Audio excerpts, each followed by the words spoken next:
रक्त घ्या पाणी द्या, नसेल तर कर्नाटकात जाण्यासाठी परवानगी द्या, तुकाराम बाबा महाराजांचा इशारा। सांगलीच्या जत तालुक्यातल्या पाण्यापासून वंचित गावच्या पाणी प्रश्नासाठी तुकाराम बाबा महाराजांनी पुन्हा आंदोलनाचा हत्यार उपसलंय। माडगाळहून अंकलगी तलावात मैशाळ सिंचन योजनेचे पाणी सोडण्याबाबत येत्या 22 जुलैपर्यंत न केल्यास आमरण उपोषणासह रास्ता रोको करण्याचा इशारा देत कर्नाटकमध्ये जाण्याचा इशारा दिलाय। तुकाराम बाबा महाराज म्हणाले, जत तालुक्यातल्या पूर्व भागातील गावांना वर्षानुवर्ष दुष्काळाशी सामना करावा लागतोय। मैशाळ विस्तारित योजना या भागाला मंजूर झाली आहे, मात्र तरी देखील 44 गावांचा पाण्याचा प्रश्न तातडीने निकालात निघू शकतो अशी परिस्थिती आहे। यासाठी तुकाराम बाबा महाराजांच्या नेतृत्वाखाली आंदोलन देखील करण्यात आलं होतं। विशेषतः माडगाळहून अंकलगी तलावात मैशाळचे पाणी सोडल्यास ते पाणी वसपेट, गुड्डापूर, संख, अंकलगी तलावात पोहोचू शकतं। त्यामुळे पाण्यापासून वंचित असणाऱ्या गावांना लाभ होऊ शकतो। या पाण्यासाठी 26 कोटी रुपये मुख्यमंत्री एकनाथ शिंदेकडून मंजूर देखील करण्यात आले होते, मात्र 6 महिने उलटून गेले तरी देखील या कामाची सुरुवात झाली नाही। त्यामुळे तुकाराम बाबा महाराज यांच्या नेतृत्वाखाली आज दुष्काळग्रस्तांनी सांगली जिल्हाधिकारी यांच्यासह पाटबंधारे विभागाला निवेदन देऊन कामाला सुरुवात करावी अशी मागणी केली आहे। तसेच 22 जुलैपर्यंत याबाबत कारवाई न झाल्यास 23 जुलैपासून रास्ता रोकोसह बेमुदत आमरण उपोषण असं वेगवेगळ्या पातळीनं आंदोलन करण्याचा इशारा देण्यात आलाय। त्याचबरोबर पाणी देण्यासाठी राज्य सरकारला आम्ही रक्त देखील द्यायला तयार आहोत, त्यामुळे रक्त घ्या पाणी द्या, नसेल तर कर्नाटकमध्ये जाण्यासाठी आम्हाला परवानगी द्या अशी मागणी देखील यावेळी तुकाराम बाबा महाराज यांनी निवेदनाद्वारे केली आहे। यावेळी मानव मित्र संघटनेचे सिद्धाराम गुरव, अनिल उदगेरी, तौफिक अपरात, साहिल मदबावी, भीमराय काखंडकी आदी दुष्काळग्रस्त उपस्थित होते।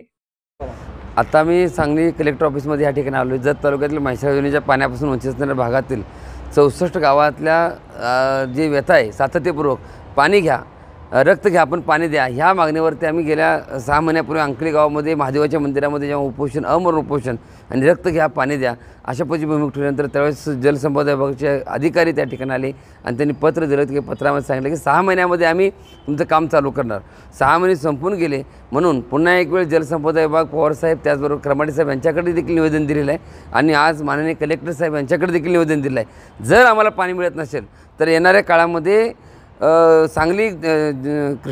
सांगलीमध्ये ज्या ठिकाणी मैशाळ योजनेचं ऑफिस मेन आहे त्या ऑफिसच्या गेट समोरच आम्ही रक्त घ्या पण पाणी द्या अशा भूमिकेत आम्ही आंदोलन करण्याचा इशारा या ठिकाणी देण्यात आलो।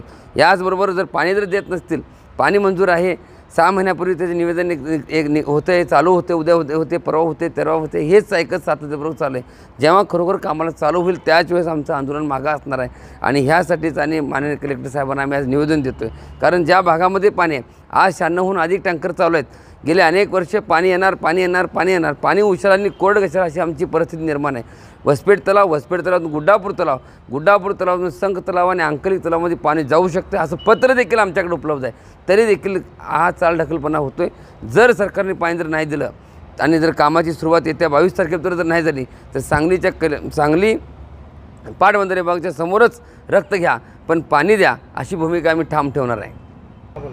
याच्यापूर्वी जेव्हा आम्ही आंदोलन केलं होतं त्यावेळेस सांगितलं होतं की पाणी जर देत नसेल तर आम्हाला कर्नाटक जायला परवानगी द्या आणि आत्ताही तशी परिस्थिती असेल तर 6-6 महिने प्रत्येक वेळेस आश्वासन देत असतील, रक्त घ्या पण पाणी द्या, आमचं रक्त घेऊन आमची तुम्हाला व्यथा आहे की कृष्णामाई एवढी मोठी या ठिकाणी चाललेली आहे। हे पाणी आमच्या जतपूर भागामध्ये आलेलं आहे। 64 गाव पाण्यापासून वंचित आहेत, गेले अनेक वर्षे सगळी पिकाची दुर्दशा आहे। आज जून संपला, जुलै संपला, अजून देखील टँकर आमच्या भागामध्ये चालू आहेत। एवढी अवस्था बिकट असताना देखील प्रशासकाच्या माध्यमातून आम्हाला निस्ता खेळवण्याचं काम चालू दिसतंय।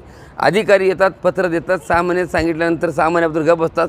आज आम्ही बातमी दिल्यानंतर, आम्ही आंदोलनाचा इशारा दिल्यानंतर त्यावरती जाग येते आणि 8 दिवसात काम चालू करतो, 15 दिवसात काम चालू करतो। आम्हाला ह्या गोष्टीवरती जायचं नाही। आम्हाला लेखी आश्वासनाबरोबर जर काम 100% चालू होणार हे जर निर्णय होत नसेल तर आमचं स्वतःचं रक्त घ्या, स्वतःच रक्त अंगातलं घ्या आणि मग आम्हाला पाणी द्या।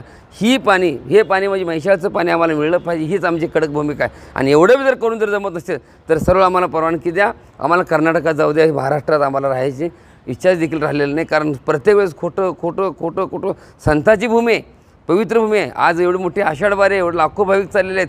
आज वारकरी संप्रदायामधले पंढरपूरला जायचं सोडून आम्ही कलेक्टरच्या दारामध्ये येऊन बसायची परिस्थिती आमच्यावर आज निर्माण झाली आहे. हे फक्त पाण्यामुळं. जर जनता जर सुखी नसतील, चलता देव नाही पुजते पत्र से काम, जितने आत्मा पूजे उतने शालिग्राम असं शास्त्र सांगते. राष्ट्रीय संत गाडगेबाबा महाराजचा विचार तुम्ही आम्ही मनामध्ये ठेवून वाटचाल करतोय आणि आज नुसतं आश्वासनावरती आम्ही चाललो आहे. ही जर आमची जीवन उठून मारण्याची जर परिस्थिती असेल तर ते कदापि सहन करून घेणार नाही. सांगलीमध्येच जलसंपदा विभाग ज्या ठिकाणी पाण्याचं वाटप होतं आहे त्या ठिकाणी रक्त वाटप करून पाणी घेतल्याशिवाय आम्ही जाणार नाही.